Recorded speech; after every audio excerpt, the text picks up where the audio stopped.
My name is Hannah, and this is my beauty budget.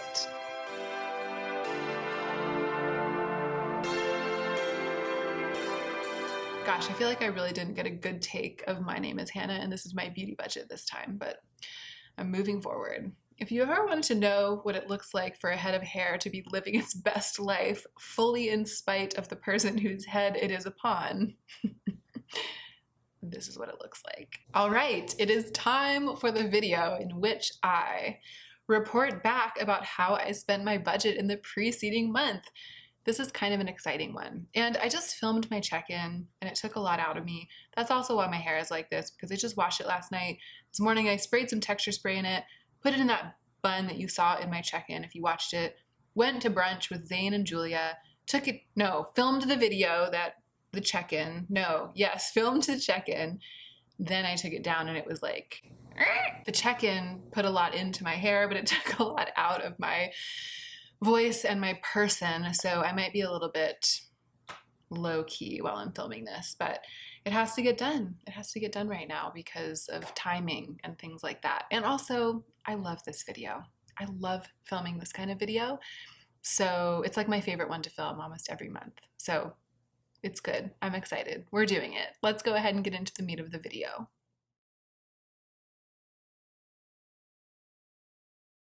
Okay, so my starting budget this month was last month, July. I think it's August now when you're watching this. My starting budget going into July was $248.35 because I had $48.35 at the end of the preceding month. So I had my $200, I had my extra roughly $50, and if I remember correctly, it seems like a long time ago now, but if I remember correctly, I was kind of feeling good I was starting to already feel the sort of loosening and opening in terms of my relationship with shopping and spending that I expressed last month in this video when I talked about buying those Maybelline lipsticks. And I also talked about kind of going casually shopping at COS at the end of that month and just buying 2 tops for $50, sort of on a whim, and then just being so glad that I had purchased them, and also feeling really good about the nature of that shopping trip. I was starting to talk about that kind of stuff. I talked about it a lot more in my check-in, or I tried to express it a lot more. And maybe I should have said in the check-in that even more of that would kind of become clear in this video, because as I talk about the actual things I bought, I'll be able to be more explicit about what I was trying to express and may have failed to adequately express in that video. Because the first thing that I did was that I bought makeup like it was nothing. Not like makeup was nothing, but as if buying makeup was no big deal. I bought some makeup that I wanted as if it was no big deal. And I think the thing that I'm learning and the thing that I was trying to express in that check-in is that as long as I don't break my budget, and as long as I'm picking things that I genuinely want and I'm going to love, hope that I'm going to love, I want it to be that buying makeup is no big deal. I don't want it to be like this huge stressful production and this like high stakes situation and this like intensely examined choice. I want it to be okay to once in a while spend part of my budget on buying makeup in a way that's no big deal. And that's what I did, and it was kind of amazing. And I think the thing that exemplifies the character of these purchases the most is the fact that I bought eyeshadow. I bought eyeshadow! And it was kind of a big deal to me because I haven't bought eyeshadow yet since before my no-buy year. Some eyeshadow has entered my life as gifts, but I haven't picked my own, and it's because I haven't wanted it enough. There hasn't been any eyeshadow where I was like, wow, I want this so much that I'd be willing to spend some of my budget on it, even though I already have so much eyeshadow. But that happened at the beginning of this month, and gosh, I feel like this is like choking me. Hold on. I need to fix my life. There we go.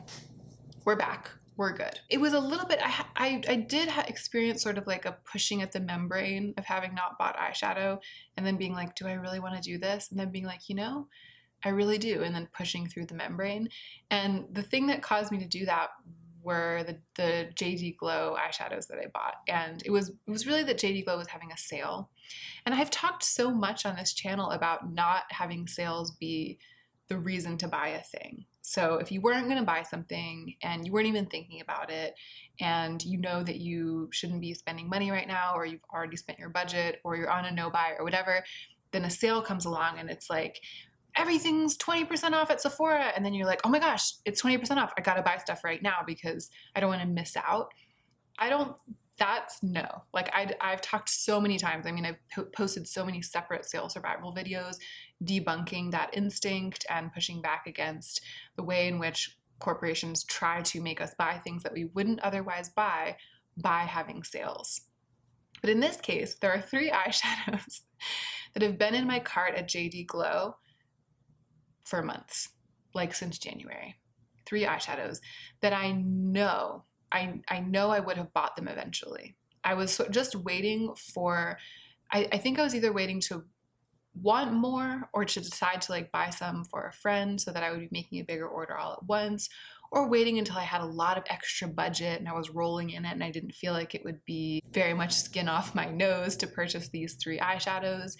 I was waiting for something to I was waiting for it to feel like the right moment. And then JD Glow had a really, really good sale on the 4th of July. I think everything was 40% off, and the eyeshadows, which are usually $7 or $8, and I had 3 of them in my cart, which I think brought my total, including shipping, up to something like $30 almost, $25. When I looked at my cart, the cart that I had prepared, when I looked at it with the sale imposed, it was, I think, 17. I think all of the eyeshadows went down to being like $4 or $4.50 or something. And it ended up being that it cost me $17.50 for those 3 shadows, which I had been planning to at some point buy for closer to $30. So I was like, this makes sense. I really, really want them. And the other thing that helped me is that my 2 JD Glow shadows, the ones I had before, Unexpected and Good God. I mean, I still have them, but those were the only ones I had before. They are my 2 favorite eyeshadows in the world. So I really love these eyeshadows. They're truly beautiful. They are so special, the formula. I heard Sarah Hubler describing it as kind of like puffy. They're like puffy, and in some ways, I think some people call it like flaky, crumbly, meaning that it's just, there's a lot of texture in it. But I love that. I feel like it's simultaneously creamy and really, really, really shiny, and very, like the pigment is really, really rich and something you can like dip into. I just love it. They are my 2 holy grail eyeshadows. So it made sense that for months and months and months, I can maybe even say years at this point, I can maybe even say years, because it was before my no buy year that I purchased those 2. So but at least for all of the months of this year, I've been planning to acquire just a few more of those eyeshadows, my favorite formula, but in different colors. And so it just made sense to me, and I'm so glad that I placed the order. However, I was a little bit disappointed and interested to find out that the 3 eyeshadows I ordered, not all of them were the same formula as the 2 that I love. I'll swatch them all right now. So I have them in this Adept Cosmetics Magnetic Palette, which I don't know if I will have already shown this in an overhead shot video, but I have one coming up, or one that has recently gone up, that spotlights this palette and in which I put all of these eyeshadows into it. So they're all spread around, but I'll swatch them all for you. So this down here is Unexpected, and that's one of the original ones that I had. That's like amazing. It's so amazing. And this is Good God right here. So those are my 2 original ones. And Unexpected it has some green and sort of rich plum shifting in it. And then Good God is more of like a bright white base, kind of blue unicorn purple shift. I'll swatch them all close up in a minute. So those are the 2 that I had. And then this is 365, and it's like a gold green version of these 2. These 3 are all the same formula. They're super puffy and fluffy, really, really richly pigmented, really, really glittery, and have like different pigments in them. Like they're dimensional and textured. Yes. The other 2 that I ordered this month, at the beginning of the month, are this one, which is called Opal. And it is very beautiful. It's a really, really stunning, sheeny eyeshadow, but it's harder. it's pressed harder into the pan. It doesn't have that fluffiness, and it also doesn't have that kind of chromatic dimensionality. It doesn't have a very much different colored pigment in it. It has like a pale pink to blue shift, and it's very shiny. I mean, I love it on the brow bone, and I love using it as a highlighter. It's really a stunning eyeshadow, but it's not as unique to me as these three, even though it's also being sold as a Galaxy shadow. And then the last one, which is called Fairy Acid. Where is it? So Fairy Acid is right here, and it's sort of like a blue-gray, but like Opal, it is harder in the pan, and the pigment is just a little less dimensional. It's more like a greenish gray with a gold glitter in it. It doesn't have that kind of extraordinary fluffiness. So it was interesting because I loved these two eyeshadows so much that I bought what I thought were going to be 3 more, and it turned out that I was just buying 1 more of the style that I really, really love. And then the other 2 are very beautiful, and I do like them, but they aren't exactly the same. So that's the main feedback that I wanted to give you guys in terms of the way those shadows swatch and my experience of buying them. I'm not sorry that I got them. I am sorry that these 2 eyeshadows aren't exactly the same as these 3. I am sorry. I wish that they were, because I really, really love this like fluffy formula. But I'm not sorry that I bought 3 eyeshadows from JD Glow. I'm really, really happy to support a small, independent, Black-owned brand, woman-owned brand. I mean, I couldn't have made a better choice, I feel like, in terms of where to spend my money and where to buy my eyeshadows. I mean, I'm all about supporting JD Glow, so I don't regret the purchase. And this is kind of like a little sample of my new way of holding shopping more lightly, because I think that old Hannah might have been like, darn it, I spent my money thinking I was getting 3 of these, and it was just 1 of these, and these 2 are different, and if I had known, I wouldn't have bought them. Bad decision, bad Hannah, bad choice, bad spending. You know what I mean? Like, I think that there's a part of me that would have been like, I could have saved that money. I could have spent it on something else. I could have made a better choice. And then I would have like carried this weight around and felt bad. But I'm not doing that anymore. I'm just like, oh, they aren't exactly what I thought, but they're very beautiful. It's water under the bridge. It's money spent. It's just my budget. It's just makeup. It's just beautiful stuff. My budget comes, my budget goes. The only thing that matters is that I'm not overspending beyond my budget. And within that, what happens, happens, and it's fine. So even just this little thing of having these 2 eyeshadows not be exactly what I hoped, not judging myself for that and not holding that really hard inside myself, that's the thing that's new this month. That's the thing I was trying to explain in my check-in. All right, here we go. Ready for the swatches? I always worry that it's not focused. I think that's good. So here we have Unexpected.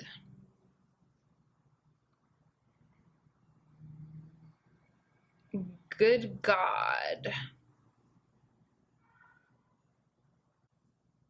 365. Opal. Opal's there on the top. Look how shiny it is. Look how shiny it is. There's Fairy Acid right there. So Fairy Acid is there on the bottom, 365. Then we have Unexpected, Good God, and Opal. I'm gonna go wash my hands. BRB.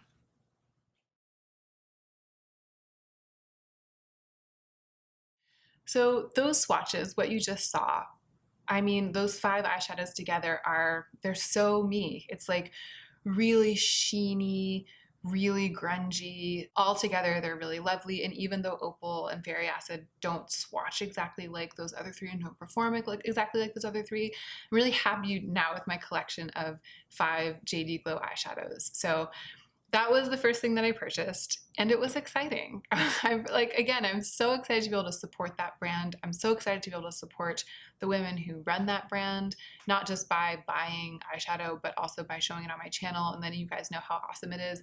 It's interesting. I didn't really used to be an indie brand girl, and the more that it's both the more that I spend time on YouTube as a content creator, and the more that I think about where my money's going, and the more that I experiment with indie eyeshadows and find out how unbelievably amazing they are.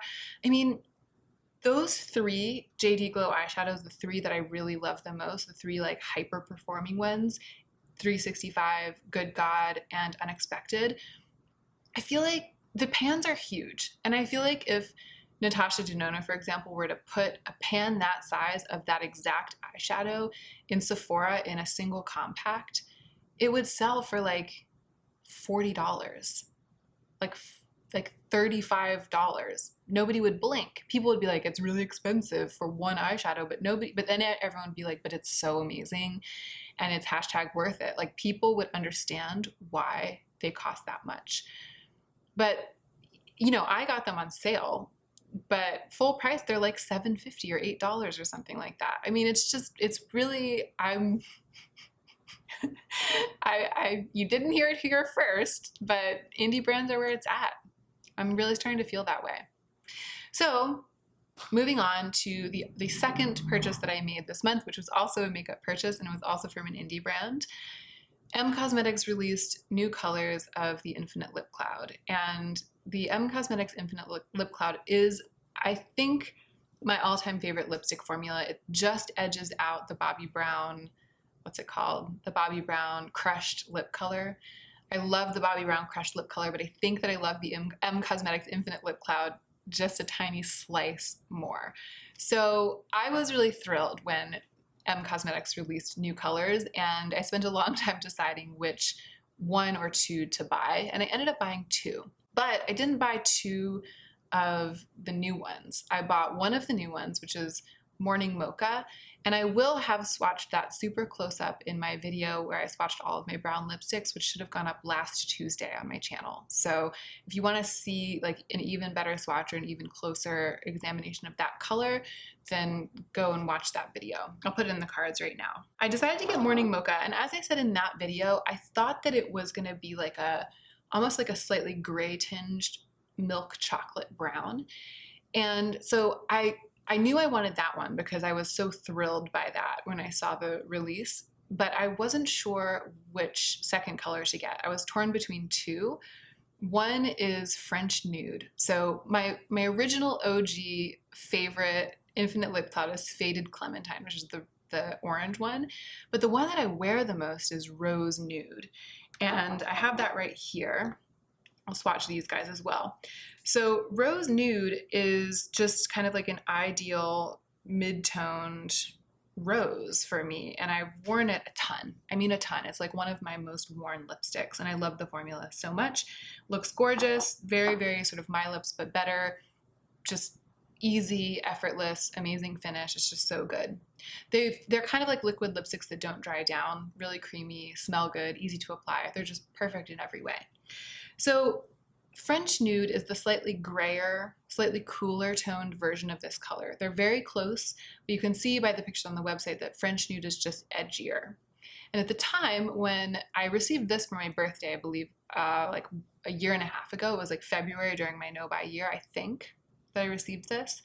It was on my wish list because, instead of French Nude, because I was more into a natural look.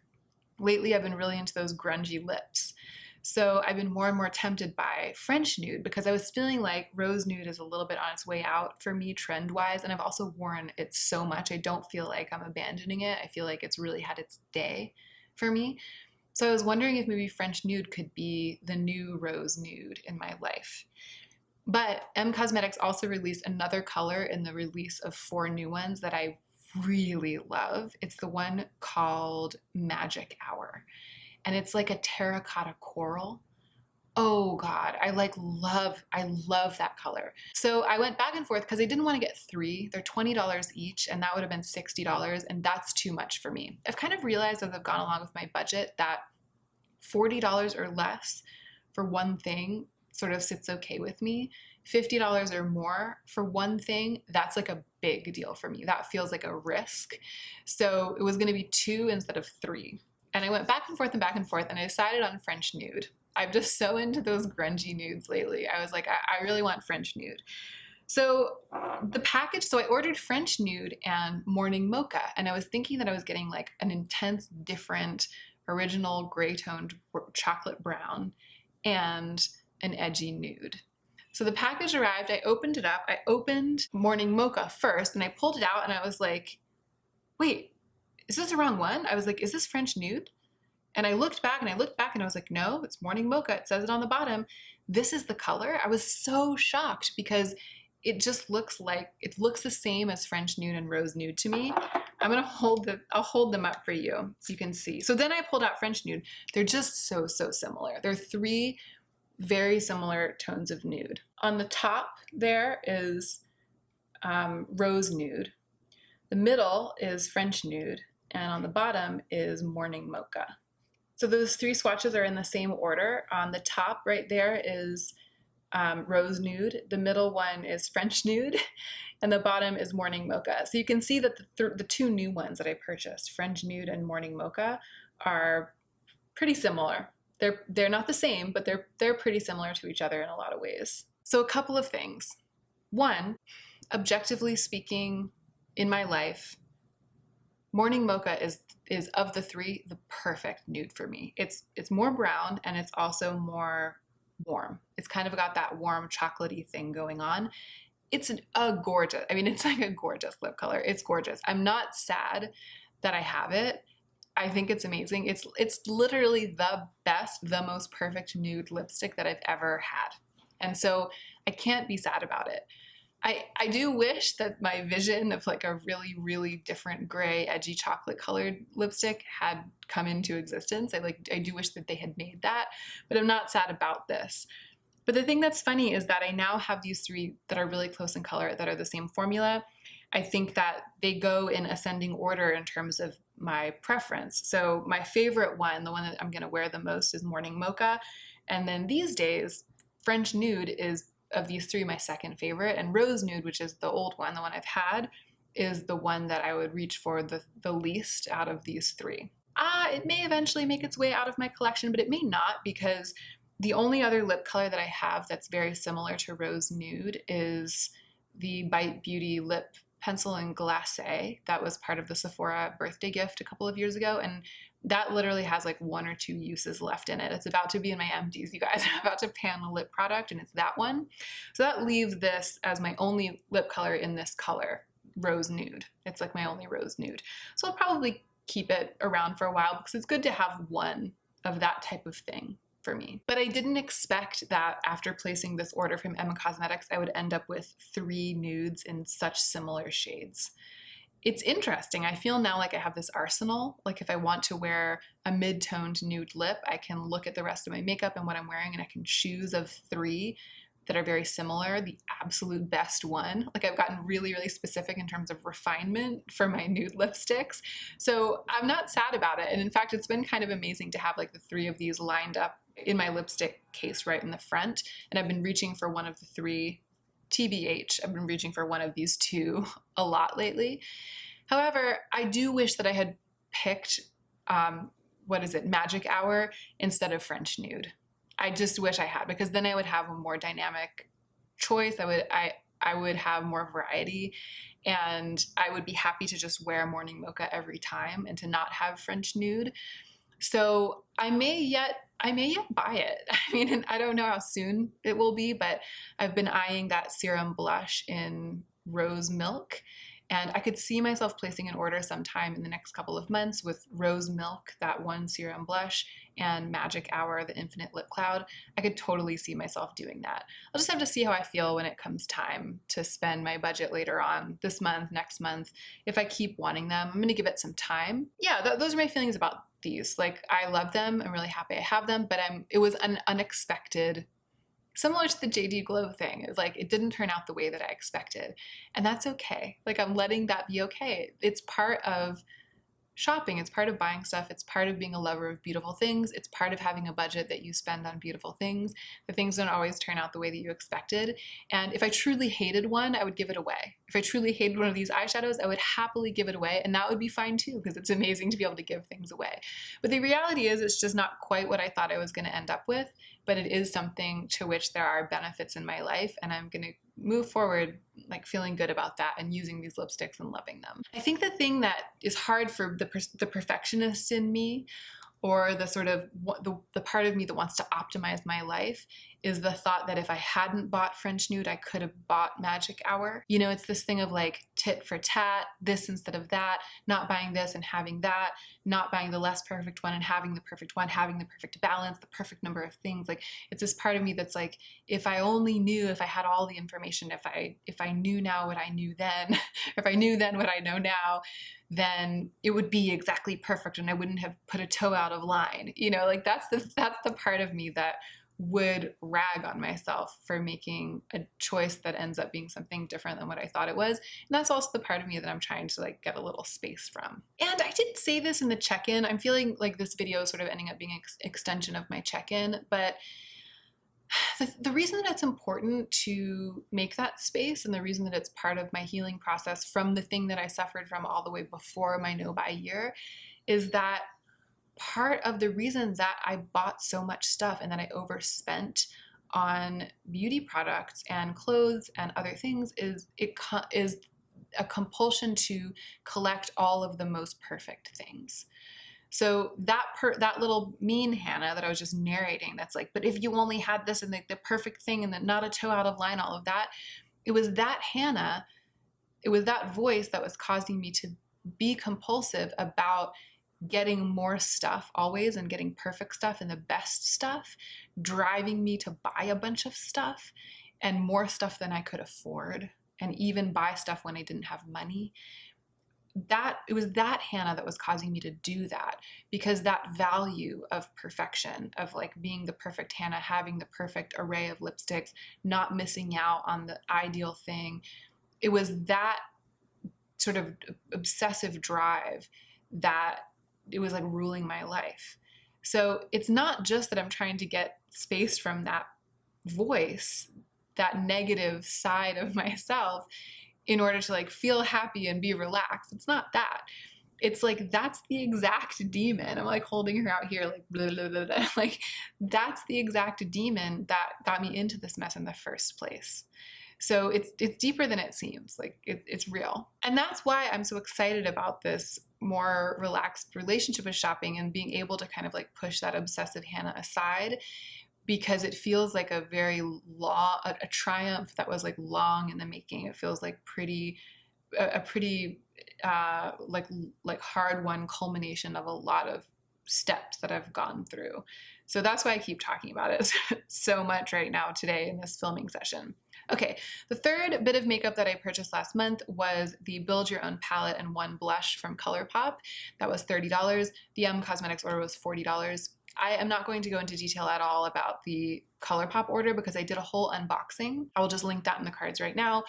I showed everything extremely close up. I did a bunch of swatching, and I will also direct you to the comment that I pinned on that video, which was like an update about the eyeshadows in the video, because when I unboxed them at first, they seemed like they weren't maybe quite the colors I had ordered. Some of them weren't, and I switched them out of the palette, but the main ones, like the bright corals and stuff, actually ended up being amazing. Like amazing. It's just amazing. I love that palette so much.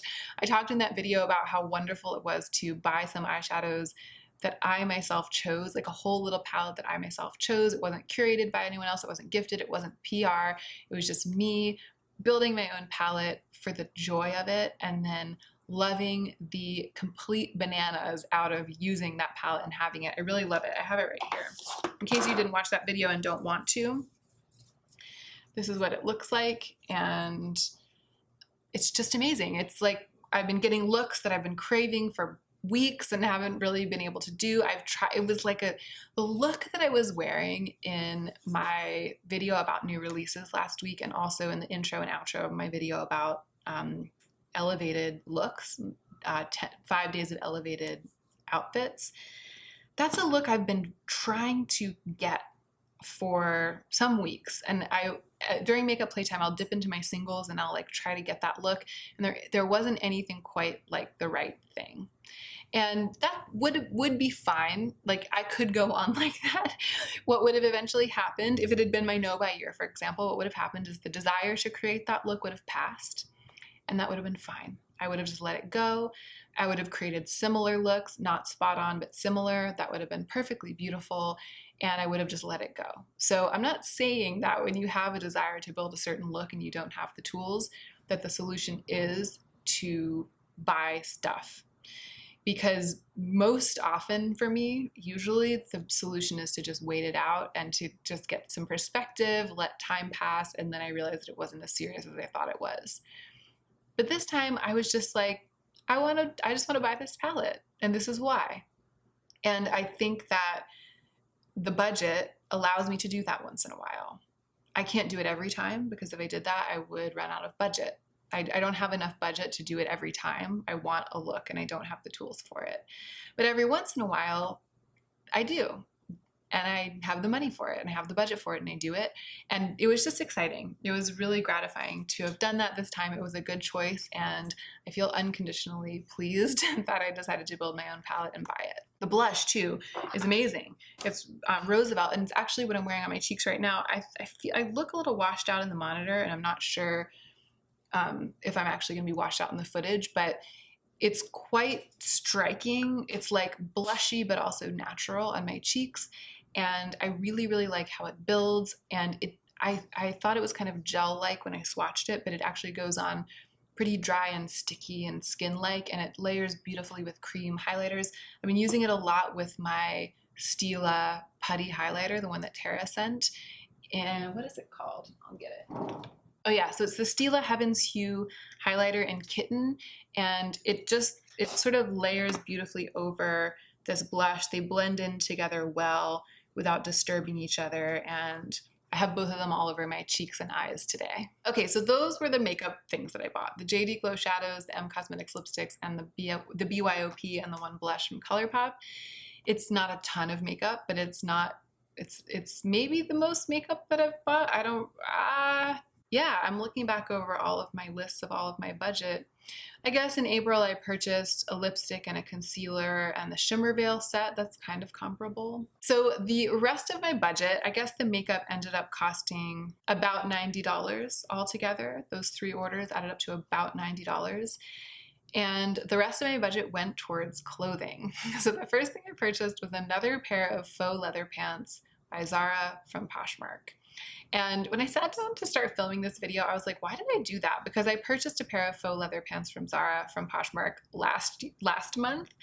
And I think this is what happened. I purchased those culottes. They're like just below the knee, and they weren't quite what I expected. They fit a tiny bit tighter than I thought. The fit isn't exactly, I remember saying last month that the reason that I was okay buying them online is that they were released in the same season and made out of the same faux leather fabric as another pair of faux leather pants that I own from Zara. So I felt pretty confident that because they were the same size and the same season and the same fabric, that they would be the same fit.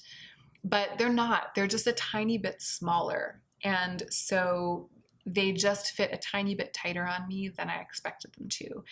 And I just don't love them unconditionally. I've worn them a couple of times. I'm going to keep them. I can imagine they would look really amazing with like slightly oversized sweaters in the fall.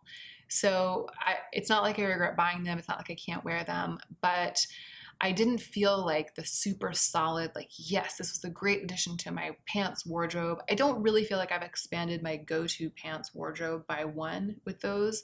I feel like I've gotten this like slightly temperamental and experimental problem child that I still love in my wardrobe, which I'm fine with. I have a number of those and I'm fine with it. But I feel like the purchase didn't satisfy my goal, which was to add an additional pair of super solid go-to faux leather pants to my wardrobe, because I have this one pair that I was talking about previously, the burgundy ones, and they're so great. And the original purchase was that it came from the fact that I was thinking about the fact that they are so great. And I was like, maybe I should try to grab another pair of faux leather pants from that same season from Zara while they're still floating around like in the resale sphere before they sort of all trickle away.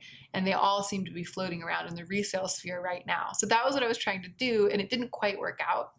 So I decided to purchase another pair of faux leather pants that are literally the exact same cut and size as the pair that I already own, the burgundy ones that I purchased from Zara like 3 or 4 years ago in the winter.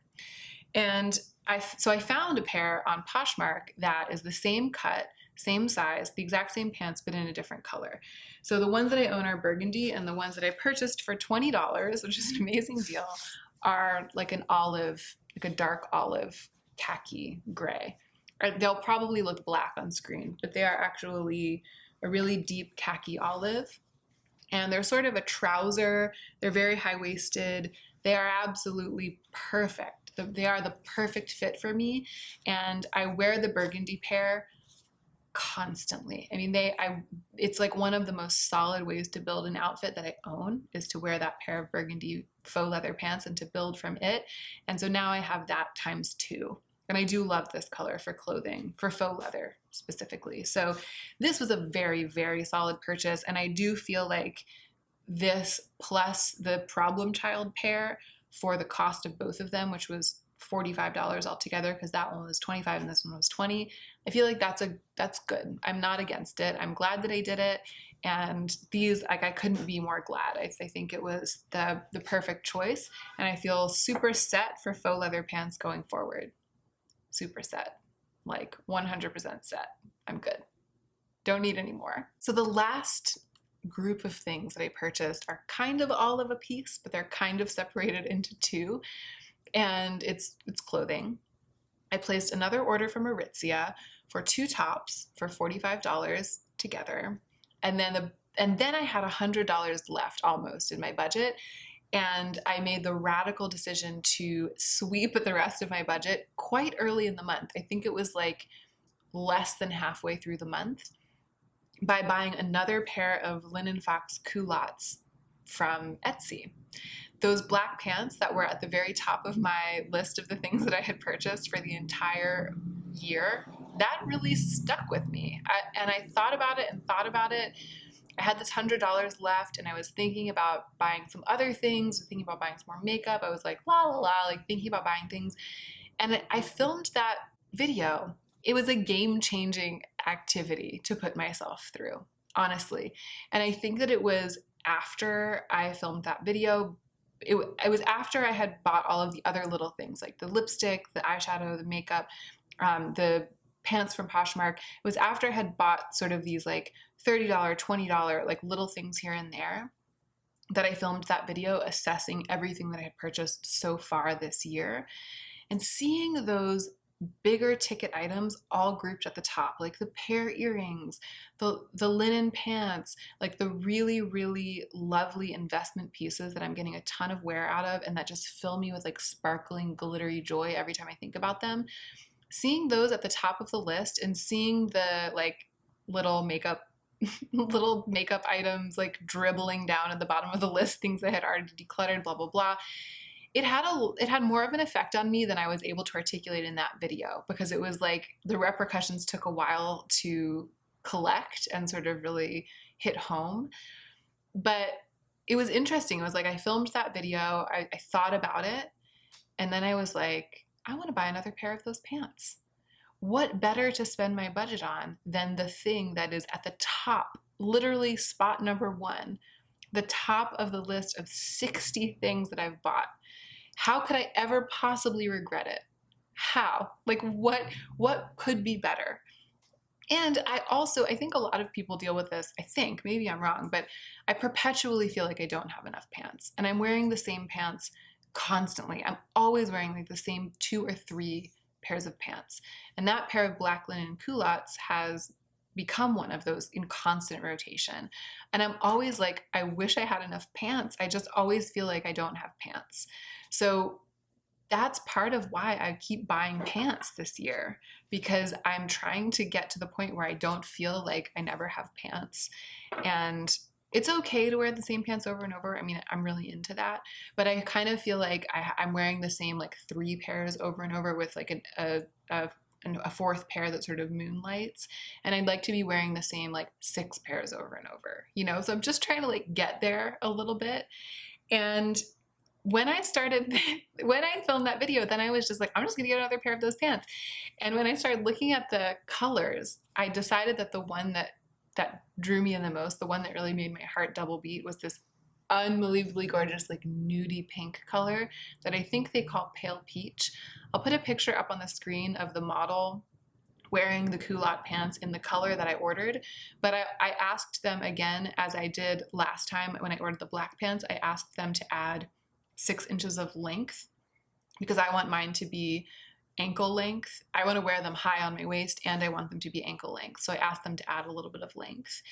And so the ones that I'm going to put up on the screen will be more like an under the knee length on that model, but on me they're going to be full length like my black pants. So I ordered those peach ones, and then I got it in my head. I started thinking more about pink.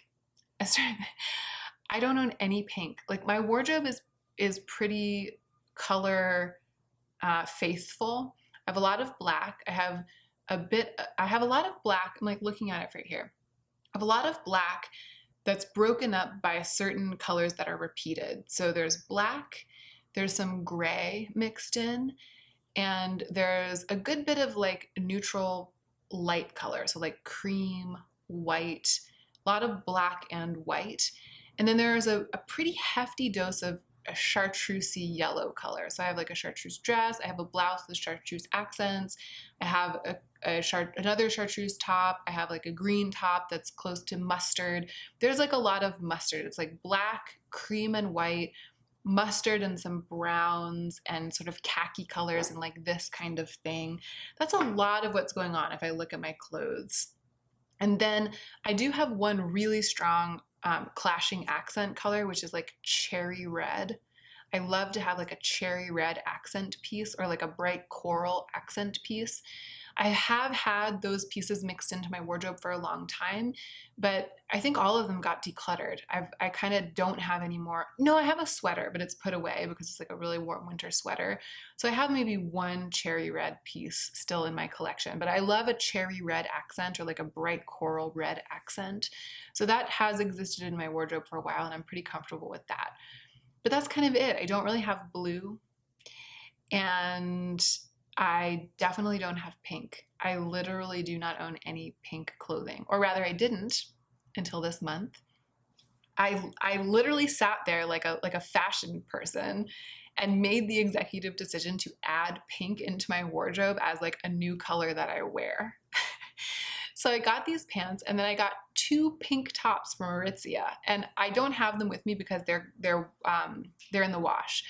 But I'll put up 2 snapshots of Instagram stories, outfit of the day Instagram stories, which I've been doing all the time lately, with one of the tops so you can see them. One is like a long sleeve waffle weave top. It's a replacement for my white one, which I've completely worn into the ground. It's disgusting. It's covered with stains. It's like basically got holes in it. It's untenable as anything except sleepwear at this point. So I replaced it with a pink one, like a salmon pink. And then I also bought more of a baby pink crop t-shirt. I love the cut of that. And I just surprised myself. I have not been a pink wearer in the past, but I love both of those tops. I've been loving wearing pink. I have a pair of pink sneakers that I've been trying to sell on Poshmark. I decided to pull them from Poshmark and start wearing them.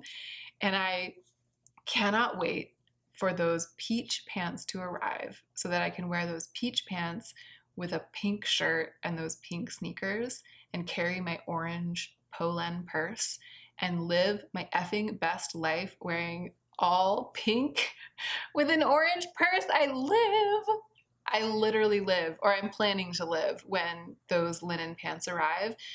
I just got it in my head, this color story, this color, I got it in my head.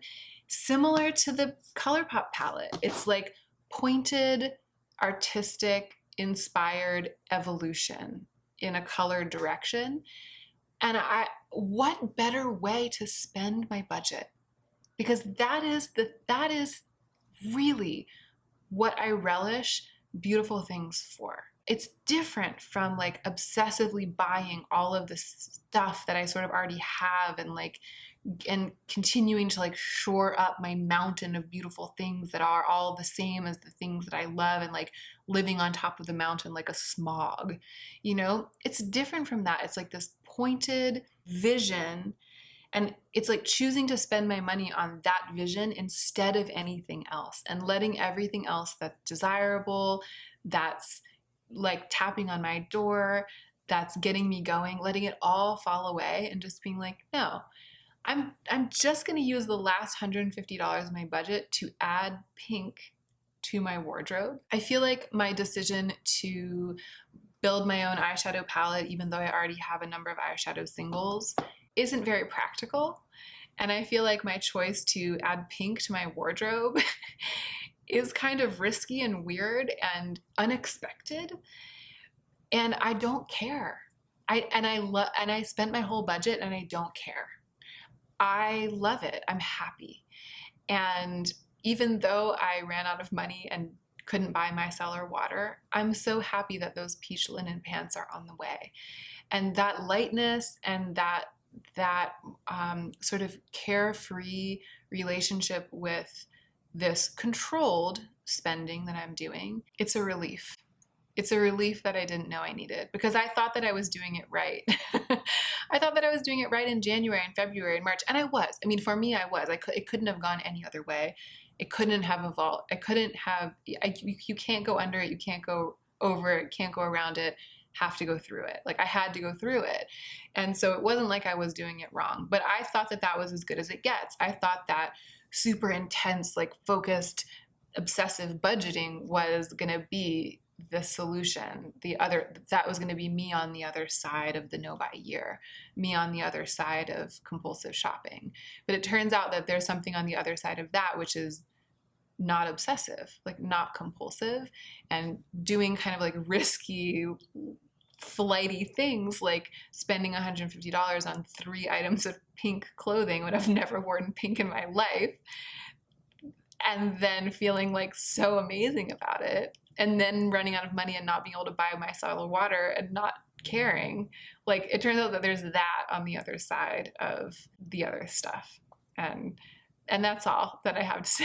That's the end of my video about the things that I bought. I think it's the fewest, I think it's the smallest group of things that I've purchased. And I do expect that the repercussions of that video, in which I talked about everything that I had purchased in the year and I ranked everything, I do expect that there will be repercussions from that will resonate into the rest of my budget. I suspect that this lightness isn't the only change that I'm about to experience with my budget. I think I might be about to experience a serious change in some of my preferences. But I'm not leaning on that too hard. I'm not hoping for it too hard, because I'm trying not to be too intensely and obsessively invested in what ends up happening and what I choose to buy, because that's worse than accidentally buying 2 lipsticks that are almost the same color. All right, I've got to go. I'm so talky today and I've run my voice into the ground.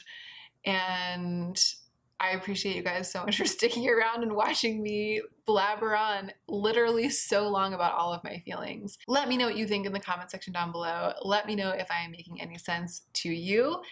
And don't forget to take extra good care of yourself this week so that you can be the most effective version of yourself as you do your work in the world.